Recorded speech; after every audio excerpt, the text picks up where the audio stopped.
FIR মামলাতেও স্বস্তি অভিষেকের, বিদেশ যাত্রায় আর কোনো বাধা থাকছে না তৃণমূল সাংসদের।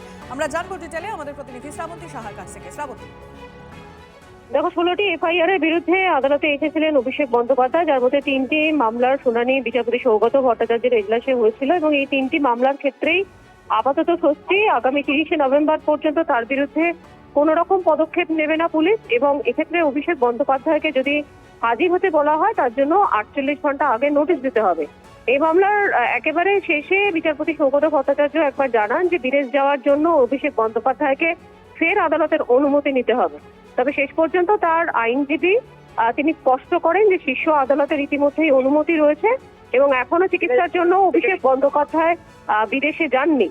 সেক্ষেত্রে সেই একই অনুমতি দেওয়া হোক। তারপরেই বিচারপতি সৌগত ভট্টাচার্য জানিয়ে দেন যে এই মামলাগুলি, এই মামলার যে রায় তার কোনো প্রভাব পড়বে না বিদেশ যাত্রার উপরে। ফলে এক কথায় বলা যেতে পারে বিদেশ যাত্রায় আর কোনো সমস্যা থাকছে না অভিষেক বন্দ্যোপাধ্যায়। ধন্যবাদ শ্রাবন্তী। আমরা আরো একবার আপনাদের জানিয়ে রাখতে চাইবো 30শে নভেম্বর পর্যন্ত কোনো রকম কোনো কড়া ব্যবস্থা নেওয়া যাবে না অভিষেক বন্দ্যোপাধ্যায়ের বিরুদ্ধে, এবং যার ফলে এখন এই মুহূর্তে বিদেশ যাত্রায় আর কোনো রকম কোনো বাধা থাকলো না তৃণমূল সাংসদের। 30শে নভেম্বর পর্যন্ত স্বস্তি অভিষেকের। আপাতত কোনো কড়া ব্যবস্থা নয়, নির্দেশ বিচারপতি সৌগত ভট্টাচার্যের।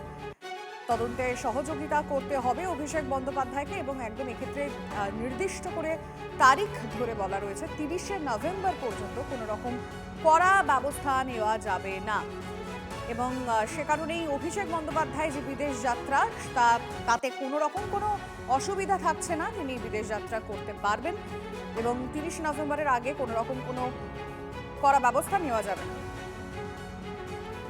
বিজেপির প্রধান মুখপাত্র দেবজিৎ সরকার আমাদের সঙ্গে রয়েছেন এই মুহূর্তে। দেবজিৎ বাবু, অভিষেক বন্দ্যোপাধ্যায়ের বিরুদ্ধে 30শে নভেম্বর পর্যন্ত কোনো রকম কোনো কড়া ব্যবস্থা নেওয়া যাবে না, আপাতত বিদেশ যাত্রা করতে পারবেন স্বস্তি অভিষেক বন্দ্যোপাধ্যায়, আপনি কি বলবেন? আদালত একটা রায় দিয়েছেন, আদালতের রায় আমরা মানছি এবং এই নিয়ে আমরা কোনো উক্তি করতে চাই না। নিশ্চয়ই আদালত বুঝেছেন যে তাকে বাইরে যেতে দেওয়ার প্রয়োজনীয়তা আছে এবং এইভাবে আছে, বা কোন রকম কটূক্তি মানে করা যাবে না, কোন রকম ব্যবস্থা নেওয়া যাবে না, কস্টিক ব্যবস্থা, সেটা আদালত বলেছেন। ঠিক আছে, এরপরে যা করবেন সেটা প্রশাসন করবেন, আর আদালতে যদি কোনো পক্ষ আবার মামলা করতে যান তখন বোঝা যাবে।